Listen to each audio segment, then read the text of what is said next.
नमस्कार दोस्तों, movies explain mostly में आपका स्वागत है। आज हम शेर दिल मूवी को एक्सप्लेन करने जा रहे हैं, तो अंत तक जुड़े रहिए। कहानी शुरू होते ही हम झुंडा गांव के सरपंच गंगाराम को देखते हैं। वो सरकारी कार्यालय में अपनी शिकायत लेकर आता है। वो एक अधिकारी से मिलता है, उसे कहता है कि सरकार ने हम गरीबों के लिए कई स्कीम निकाली है, वो हमें आप दे दीजिए। अधिकारी कहता है कि फिलहाल तो ऐसी कोई स्कीम नहीं आई है। गंगाराम उनसे विनती करते हुए कहता है कि आप ऐसे निराश मत करिए, अपने गांव का सरपंच हूँ। गांव वाले इस उम्मीद पर बैठे हैं कि मैं कोई स्कीम लेकर आऊंगा। अधिकारी कहता है कि सरपंच जी, ये स्कीम कोई भंडारे का प्रसाद नहीं है कि आपको ड्रावर से निकाल कर दूं और कहूँ कि जय माता दी। फिर गंगाराम बताता है कि श्रीमान, हमारा गांव जो कि एक जंगल के पास है और जंगली जानवर जैसे हिरन, सुअर, हाथी, नीलगाय और भी कई सारे जंगली जानवर हमारे खेतों में आकर हमारी सारी फसलें नष्ट करते हैं। पूरे गांव में भूखमारी हो गई है। फिर अधिकारी गंगाराम को कहता है कि आप प्रधानमंत्री रिलीफ फंड के लिए आवेदन करिए। गंगाराम पूछता है कि श्रीमान, ये प्रधानमंत्री कहाँ मिलेंगे?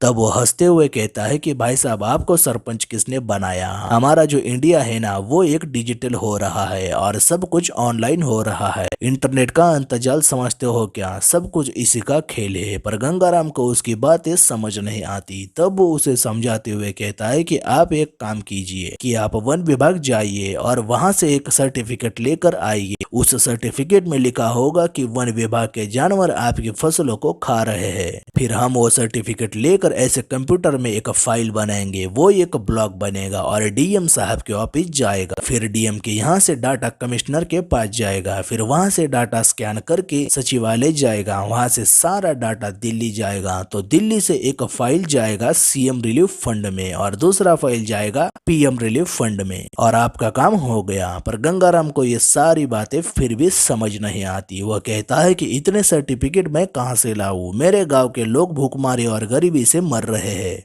और उसके साथ ऊपर वाला बाढ़ भी भेजता है तो और भी नुकसान हो जाता है। अब अधिकारी गंगाराम से परेशान होकर कहता है कि उसे भगाने की कोशिश करता है। कहता है आप सर्टिफिकेट लाइए, आपका काम हो जाएगा। और बेचारा गंगाराम को कोई भी सोल्यूशन नहीं मिलता तो वो कार्यालय से बाहर आ जाता है और पास ही के नोटिस बोर्ड को देखकर उसकी आंखें खुली की खुली रह जाती है। फिर सीन पलटकर जंगल में आता है। वहां हम गंगाराम को देखते हैं। वो जंगल में अकेला घूम रहा है। घूमते घूमते वो एक जगह बैठकर अपने बस्ते से रोटी निकालकर खाने लगता है। फिर वो अपने परिवार के बारे में सोचने लगता है। हम पास्ट में देखते हैं कि गंगाराम के परिवार में उसकी बीवी, 2 बच्चे और एक माँ है। गंगाराम अपने बीवी लाजो से कहता है कि मुझे तुमसे कुछ बात करना है। वो उस पर गुस्सा होकर कहते हैं कि 2 दिन बोल के गए थे शहर व 8 दिन बाद आए हो। गंगाराम बताता है कि वो शहर में महेश के पास गया था, तब मेरे गले में से खून निकला, बहुत सारा खून निकला। तब महेश ने मुझे डॉक्टर के पास ले गया और डॉक्टर ने मेरी जांच करके बताया कि मुझे कैंसर नाम की बीमारी है। लाजो कहते हैं कि तो 1-2 टीका लगवा लेते, सब ठीक हो जाता। वो कहता है कि ये बीमारी खांसी जुकाम नहीं है जो कि टीका लगाकर ठीक हो जाए, टॉप लेवल की बीमारी है और हमारे पास कुछ 3 महीने बचे हैं और हम मरने वाले हैं। ये सुनकर लाजो परेशान हो जाती है। कहती है कि हम शहर जाकर वापस डॉक्टर से चेक कराते हैं, उनसे कुछ गलती हुआ होगा। पर गंगाराम उसे समझाते हुए कहता है कि अब कुछ नहीं हो सकता, सब भगवान के हाथ में है। फिर राजो बहुत निराश होकर रोने लगती है। अब फिर से सीन जंगल में आता है। वहाँ हम देखते हैं कि गंगाराम खुद से बातें करते हुए जंगल के अंदर से एक नदी के किनारे आता है। वहाँ कुछ हिरन पानी पी रहे होते हैं। वो उन्हें चिल्लाकर कहता है कि सुनो हिरन, हमसे दूर मत भागो, हम भी तुम्हारी तरह बाघ का शिकार बनने आए हैं। पर वो सारे हिरन भाग जाते हैं। गंगाराम फिर से खुद को हौसला देते हुए जंगल के भीतर जाकर एक पेड़ के नीचे बैठता है और गाँव के बारे में सोचता है।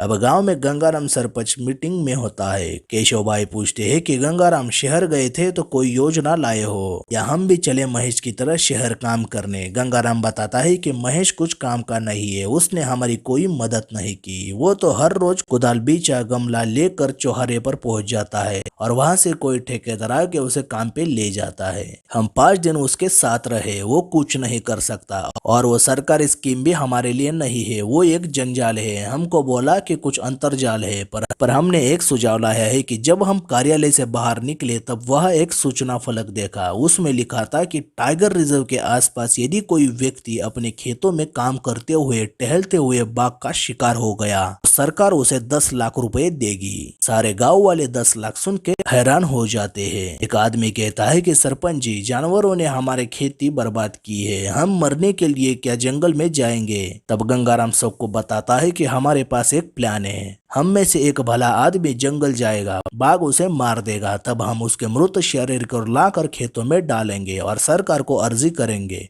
तो दूसरे दिन ही हमें 10 लाख रुपए मिल जाएंगे। तो बताइए कौन होगा हमारा रक्षक? अब गांव के लोग एक दूसरे के मुंह देखने लगते हैं और एक एक करके सब लोग जंगल जाने से इनकार करते हैं। केशव भाई कहते हैं कि गंगाराम 7 दिन शहर में जाकर ये योजना लाए हो, गांव वालों को जीवन देने की बजाय मरने को कह रहे हो। ये देखकर गंगाराम सबको बताता है कि हमारे गांव के लिए हम सरपंच गंगाराम जंगल जाएंगे। वो कहता है कि केशव भाई, इसीलिए हम बलिदान देने वाले हैं। वैसे भी हमारी जिंदगी 3 महीने की है, कैंसर से मरने से अच्छा है कि हम बाघ का शिकार होके मरे। वही गंगाराम का बेटा ये बातें सुनता है और भागते हुए अपने घर जाकर लाजो को ये बात बताता है। फिर लाजो सरपंच की सभा में आती है और गंगाराम उसका गुस्सा देखकर ये सभा रद्द करता है। अब लाजो गंगाराम को कहते हैं कि तुम हमें छोड़कर कहीं नहीं जाओगे। उस पर बहुत नाराज होती है। अगले दिन गंगाराम लाजो को एक जगह लेकर जाता है जहाँ वो शादी से पहले पहली बार लाजो को मिला था। लाजो को पुरानी यादें ताजा करके बताता है। लाजो पूछते है कि तुम हमें यहाँ पर क्यों लाए हो? गंगाराम कहता है कि गांव वाले बुरी हालत में हैं। कल हरिया के लड़कों ने परेशान होकर खुद की जान दी है, सब बर्बाद हो रहा है। इसलिए हम पंचों ने तय किया है कि हम जंगल जाएंगे और बाघ का शिकार बनेंगे।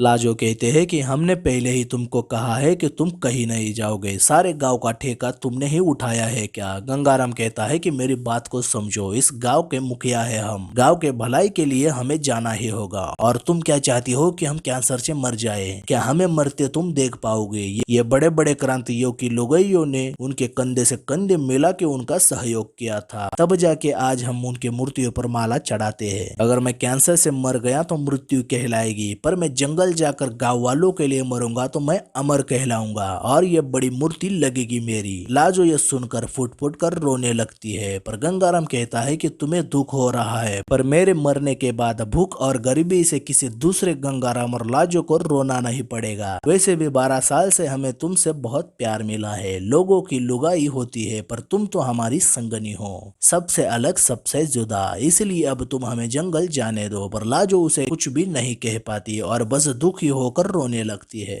आगे केशव भाई और दिनेश भाई गंगाराम से कहते हैं कि अगर तुम जंगल में मर गए तो हमें कैसा पता चलेगा और हम तुम्हें कैसे ढूंढेंगे? गंगाराम बताता है कि उसका भी एक योजना बनाई है। जब हम जंगल जाएंगे तब कुछ लोगों को जंगल की निगरानी पे रखो और 2-2 दिनों के बाद जंगल में आके देखने को कहो। हम हमारे साथ एक रंग वाले रॉकेट लेकर जाएंगे, जब भी बाघ हमें दिखेगा हम रॉकेट आकाश में छोड़ देंगे, तब तुम सब लोग समझ जाना कि हमारा काम खत्म हुआ।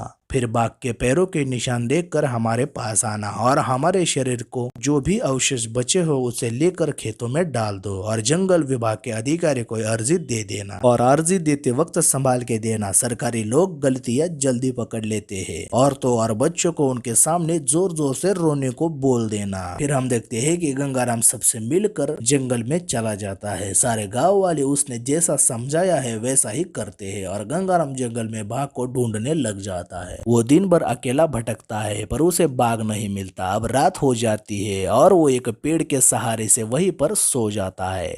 यहाँ घर में लाजो गंगाराम को याद करके निराश होकर बैठी है। तभी शहर से महेश आता है और लाजो और गांव वालों को बताता है कि गंगा भाई ने तुम सबको झूठ बोला है, उनको कोई कैंसर नहीं है, हमने उन्हें कोई डॉक्टर के पास लेकर नहीं गए हैं, वो शहर में सरकारी दफ्तरों के चक्कर काट रहे थे। एक दिन हमें भगत सिंह की तरह छाती फुला के कहा कि महेश, अपने गांव का समस्या का निदान मिल गया है, अब यहाँ पर क्रांति होगी। हमें बचपन से पता है कि उनको नेता बनने का बड़ा शौक है। महेश की बातें सुनकर लाजो के पैरों से जमीन निकल जाती है और वो वहीं पर बेहोश होती है। दूसरी तरफ गंगाराम जिस पेड़ पर सोता है वहाँ एक तेंदुआ आ जाता है। उसे देखकर गंगाराम भागने लगता है। भागते भागते उसके पैर में एक रस्सी अटकती है जिससे वो पेड़ पर उल्टा लटक जाता है। तेंदुआ उसके पास आता है और एक आदमी तेंदुए को गोली मार देता है। अब अगली सुबह गंगाराम उस आदमी से जान बचाने के लिए शुक्रिया कहता है और उसका नाम पूछता है। वो अपना नाम जिम अहमद बताता है। गंगाराम नाम सुनकर कहता है कि ये कैसा नाम हुआ। जिम कहता है कि अब जो है यही है, आप चाहो तो हमें जिम भाई या जिम भाईजान कुछ भी बुला सकते हो। गंगाराम कहता है कि जिम भाई ठीक रहेगा क्योंकि जान तो हमारी एक ही है, लाजो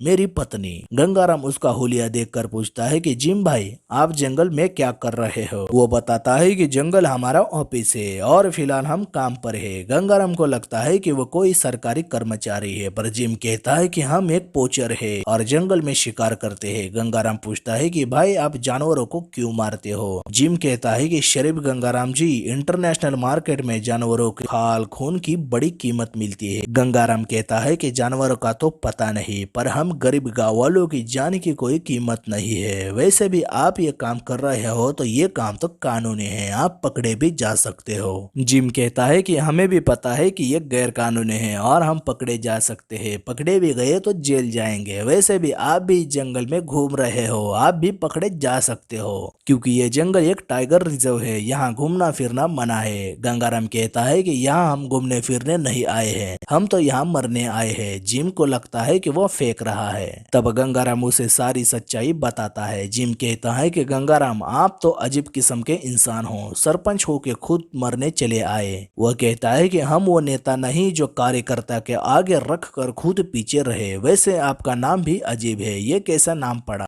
वो बताता है कि कई साल पहले एक जिम कॉर्विड नाम का शिकारी था। एक दिन नेपाल से होते हुए एक आदमखोर तेंदुआ कई लोगों को मारकर हमारे गांव आया। तब जिम कॉर्विड ने उसे गोली मार दी। तब से उनके गांव में चर्चे होने लगे। जब हम पैदा हुए तब हमारे दादा ने उनके नाम पर ही हमारा नाम रख दिया, जिम अहमद। जिम कॉर्विड पहले इंसानों को जानवरों से बचाते थे। जब उन्हें पता चला कि इंसान खुद एक बहुत बड़ा जानवर है तो वो जानवरों को उनसे बचाने लगे। फिर गंगाराम पूछता है कि वो तो भले आदमी थे, पर आप क्यों जंगल का कानून तोड़ रहे हो जानवरों को मारकर। जिम कहता है बाघ हिरण को जिस लिए मारता है हम भी उसे उसी लिए मारते हैं, पापी पेट के लिए। दूसरी तरफ लाजो और गांव वाले पुलिस थाने जाते हैं और केशव जी पुलिस को बताती है कि गंगाराम 9 दिनों पहले जंगल गया है, अभी तक वापस नहीं आया। वो पूछता है कि वो जंगल में क्या करने गया था। तब लाजो बताती है कि हम भूखमरी के मारे मर रहे थे, वो जंगल में खाना लाने के लिए गए थे। ऑफिसर कहता है कि 9 दिन हुए हैं तो उसका मतलब है कि उसका बचना नामुमकिन है, अगर फिर भी हमें कुछ पता चला तो हम बताएंगे। फिर हम देखते हैं कि जंगल में जिम जानवर का मांस खा रहा होता है। वो गंगाराम को भी खाने को बोलता है, पर गंगाराम कहता है कि ये मांस खाकर हमसे पाप मत करवाइए। वो कहता है कि गंगाराम जी, ये पाप और पुण्य इस लुटेरी दुनिया ने बनाया है। पेट की भूख के आगे कोई पाप नहीं, कोई पुण्य नहीं। एक भूखे के लिए खाना ही भगवान होता है और जंगल में तो भूखे रहने का मतलब है कि किसी और का खाना बनना। तब गंगाराम चुपचाप मांस खाकर जिंदा रहता है। फिर गंगाराम उससे रिक्वेस्ट करता है कि आप तो शिकार करने आए हैं बाघ का, पर मैं तो उसका शिकार बनने आया हूँ, तो आप मुझे उन तक पहुँचा दीजिए, हमारे गांव वाले आपको आशीर्वाद दे देंगे। तब जिमी उसे हामी भरता है और वो अपना एक्सपीरियंस से बाघ के पैरों के निशान, उसकी टट्टी चेक करते हुए जंगल में घूमता है। रात को पुलिस ऑफिसर अपने जूनियर ऑफिसर से कहता है कि उस जिम को इस बार गोली मार देना, बच के नहीं जाना चाहिए, वो उसने जंगल को अपना घर बना के रखा है। दूसरा ऑफिसर कहता है कि सर जिम की मदद तो बड़े बड़े ऑफिसर करते हैं, इसीलिए वो हमेशा बच जाता है। फिर हम देखते हैं कि गंगाराम 10 दिन जंगल में घूमने से परेशान होता है। वो सोचने लगता है कि उसने यहाँ आके कोई गलती तो नहीं की। अगले दिन वो नदी के पास पानी पीते बैठता है। वहाँ वो 2 बंदर को देखता है जो कि माँ और बेटा होता है। उन्हें देखकर उसे अपनी माँ की याद आती है और हम पास्ट में देखते हैं कि जब गंगाराम डिसाइड करता है कि वो जान देने जंगल में जा रहा है, तब उसकी माँ उसके बदले मैं जाऊंगी कहती है और रोने लगती है। कहती है कि कोई भी माँ अपने बच्चे की मौत अपने आंखों से नहीं देख पाती, मुझे जाने दे। पर गंगाराम उसे समझाते हुए कहता है कि माँ मेरे पास 3 महीने बचे हैं और तेरी बेटी की मृत्यु नहीं होगी, उसका गांव वालों के लिए बलिदान होगा। फिर हम प्रेजेंट में देखते हैं कि जिम उसे कहता है कि गंगाराम जी आपकी मंजिल नजदीक आई है, चलिए तैयार हो जाइए। फिर वो बंदूक तान कर बाघ की आवाज आ रही दिशा की तरफ जाता है और आखिर उनको बाघ मिल ही जाता है। गंगाराम खुशी से कहता है कि जिम भाई मेरी मंजिल आ गई, मैं मर गया तो मेरी मूर्ति पर हार डालने आप जरूर आइएगा। जिम कहता है कि गंगाराम जी ये T-22 है, बाघ आदमखोर नहीं है, वो शांत बेटा है, इसका मतलब है कि उसका पेट भरा हुआ है तो वो आप पर अटैक नहीं कर पाएगा। गंगाराम निराश होकर कहता है कि ये क्या बात है, जानवर का पेट भर गया तो वो शिकार नहीं करता, पर इंसान तो पेट भरने के बाद भी बटोरने लगता है, यहाँ आना तो बेकार हो जाएगा। तब वो बताता है कि आप बाघ के पास जाइए और उसे उकसाने की कोशिश करें। फिर गंगाराम उसे अपने पास के रॉकेट देकर कहता है कि मेरे मरने पर आप बाघ को मारिए, फिर ये रॉकेट उड़ा दीजिए जिससे मेरे गाँव वालों को मैं कहाँ हूँ पता चलेगा। फिर हम देखते हैं कि गंगाराम बाघ के पास जाकर पहले उससे बात करता है, कहता है कि बाघ जी मुझे मारकर मेरा सर्टिफिकेट लेने दीजिए,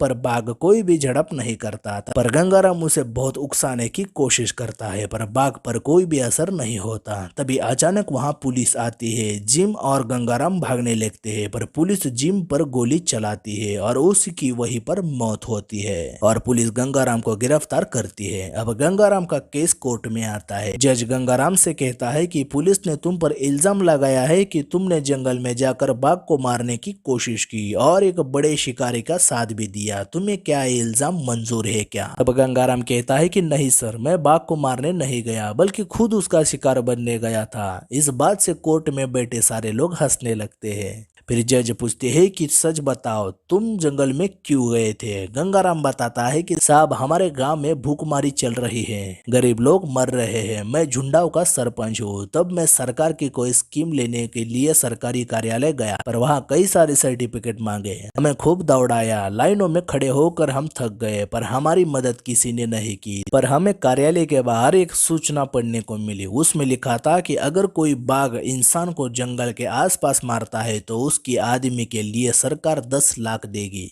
तब हमने एक झूठ की बीमारी का नाटक किया और खुद जंगल में शिकार बनने गए और वहीं पर हमें वो जिमी भाई मिले, वो बाघ को मारने आए थे। उन्होंने हमारी बाघ ढूंढने में मदद की पर बाघ तक पहुंचते ही पुलिस ने उन्हें मार डाला। कोर्ट में एक पत्रकार बैठा होता है, वो गंगाराम की बातें सुनकर इस न्यूज को कवर करने लगता है और पूरे इंटरनेट न्यूज चैनल पर गंगाराम को जस्टिस देने के लिए सारे लोग इकट्ठा होते हैं। अब आखिरी हेयरिंग में जज कहते हैं कि गंगाराम फैसला सुनाने से पहले आपको कुछ कहना है क्या? तब वो बताने लगता है, साहब मेरी बात किसी ने नहीं समझी और ये बवाल हो गया है। मेरा गांव जंगल के एकदम नजदीक है, मेरे पूर्वज इसी गांव से है, हमारा और जंगल के जानवरों का अच्छा रिश्ता था। पर कुछ सालों पहले समस्या शुरू हुई, वो जानवर हमारे खेतों में आने लगे। तब जवान बच्चों को लगा कि वो हमला करने आए हैं तो वो लोग जानवरों को मारने लगे। हम कुछ दिन जंगल में रहे हैं पर समझ नहीं आया कि कौन किसको मार रहा है। उस जंगल के दूर कुछ तो हो रहा है जो कि हमें दिखाई नहीं दे रहा, जिसके चलते जानवर अपनी भूख मिटाने के लिए गांव चले आते हैं और गांव के लोग शहर जाते हैं और शहर वालों की भूख तो कभी मिटती ही नहीं। इन सब का मूल कारण है भूखमारी और गरीबी। हमारे गांव में गरीब लोग भूख के मारे मर रहे हैं पर गरीबी जस की तस है। हम आपसे निवेदन करते हैं कि जैसे हर जानवर को बचाने के लिए बहुत बड़ा पार्क बनाया जाता है और कुछ लोगों को ड्यूटी पर भी लगाया जाता है, वैसे ही हम गरीबों के साथ भी करें। जैसे जानवर की रक्षा करते हैं वैसे ही हम गरीबों की रक्षा करें, वरना वो दिन दूर नहीं कि जब हमें अजायम के घर में सिर्फ दिखावे के लिए रखा जाएगा, जहां हमारी अतड़ियां निकाल कर उनमें भूसा भरा जाएगा और हमारी आंखों में पत्थर लगाए जाएंगे और वहाँ लिखा होगा कि झुंडाव के गरीब पिछले सदी के भारतवर्ष में जिस तरह से जानवरों के लिए रिजर्व फॉरेस्ट होता है वैसे ही हमारे लिए बना दीजिए, हम उसमें रहेंगे। और जैसे इंसान टिकट कटाकर बाघ भालू को देखने आते हैं वैसे ही हमें देखने आएंगे। हम भी जानवर की तरह नंगे रहेंगे, उन्हीं की तरह हरकतें करेंगे, खूब मनोरंजन होगा। आप लोग फोटो भी खिंचवा सकते हो। हमें बस यही चाहिए कि आप गरीबों को एक रिजर्व फॉरेस्ट दीजिए, पर ध्यान रखिए कि उसमें कोई शिकारी हमारा शिकार करने ना आए और ना ही कोई गंगाराम को गोली मारी जाए और हमारे लिए एक बड़ी सजा दीजिए, हम अमर होना चाहते हैं। जज फैसला सुनाते वक्त गंगाराम को ऐसा लगता है कि वो एक जंगल में है और उसे सारे जानवरों की आवाज आवाज सुनाई दे रही है। फिर जज गंगाराम की बातें सुनकर उसे बाइज्जत बरी करता है और हम देखते हैं कि गंगाराम की जिंदगी बदल जाती है। उसको कई सारे ऐड में लिया जाता है, उस पर 10 दिनों में जंगल के सफर के लिए किताब भी लिखी जाती है और उस पर फिल्म भी बनाई जाती है। एक दिन गंगाराम लाजो और बच्चों को लेकर बड़े से रेस्टोरेंट खाना खाने जाता है। वो उनकी सर्विस देखकर दंग रह जाता है। लाजो अपने गांव के तरीके से ही खाना खाती है। गंगाराम महसूस करता है कि शहर के लोग कितना खाना वेस्ट करते हैं। वो लाजो को कहता है कि इतने वेस्ट खाने से तो हमारा पूरा गांव खाना खा सकता है। तभी वेटर आके इंग्लिश में उससे डेजर्ट के बारे में पूछता है। तब गंगाराम को कुछ भी समझ में नहीं आता और वो वहां से चला जाता है। फिर गंगाराम एक गाड़ी से जंगल में जा रहा होता है। गाड़ी के अंदर मंत्री का एक आदमी गंगाराम को बताता है कि वो जंगल में जहाँ दिन गुजारे थे वहां पर हम लोगों के लिए विजिटिंग प्लेस बनाएंगे, चाइना से तेंदुआ मंगा के वहां रखेंगे। बच्चे उसे देखकर बहुत खुश होंगे। गंगाराम को उसकी बातें पसंद नहीं आती। तब वो गाड़ी रुका के पेशाब करने के लिए उतर जाता है। तभी उसके पीछे से एक बाघ आके उस पर हमला करता है और ये कहानी यहीं पे खत्म होती है। शेरदिल को पंकज त्रिपाठी सर ने अपने एक्टिंग से बहुत ही बेहतरीन तरीके से हमें गंगाराम के साथ जुड़ने पे मजबूर करते हैं। शेरदिल की कहानी रियल स्टोरी पे बेस्ड है, जो कि 2017 के दौरान की पीलीभीत सागा की कहानी है। असल में कुछ लोगों ने अपने घर के बुजुर्गों को जंगल भेजना शुरू किया था ताकि वो बाघ का शिकार बने और उनकी मौत से उनके परिवार को सरकारी मुआवजा मिल सके। वैसे भी इंडिया को गरीबों का देश कहा जाता है। वहीं पर हमारे देश दंगे फसादे, पॉलिटिक्स, जाति, धर्म, इन सब के चक्कर में जो गरीब लोग हैं उनकी तरफ सरकार कभी ध्यान नहीं देती। उसी तरह से हमारे देश के किसानों की हालत भी बहुत ही खराब है। फिल्म में पंकज त्रिपाठी का कोर्ट वाला सीन बहुत ही बेहतरीन है। उनके कहे गए शब्दों में रियल सच्चाई नजर आती है और किस तरह से इंसान एक जानवर की तरह बिहेव करता है। कई सालों पहले जानवर जंगल में रहते थे और इंसान की बढ़ती आबादी से जंगल लुप्त हो रहा है और जानवरों को उनकी जगह से भागना पड़ता है और इससे इंसान और जानवर दोनों को भुगतना पड़ रहा है। फिल्म के एंड में सब ठीक हो जाता है पर आखिर में बाघ गंगाराम पर अटैक कर ही देता है, क्योंकि वो भी जंगल में वही करने जा रहा था जो कि सारे इंसान आज तक कर रहे हैं, जिससे जंगल लुप्त होने वाला है। आपको इस शेरदिल की कहानी कैसे लगी हमें कमेंट द्वारा जरूर बताइए। अगर हमारा एक्सप्लेनेशन अच्छा लगे तो हमारे चैनल मूवीज एक्सप्लेन मोस्टली को लाइक, शेयर और सब्सक्राइब जरूर करें। Thank you for watching.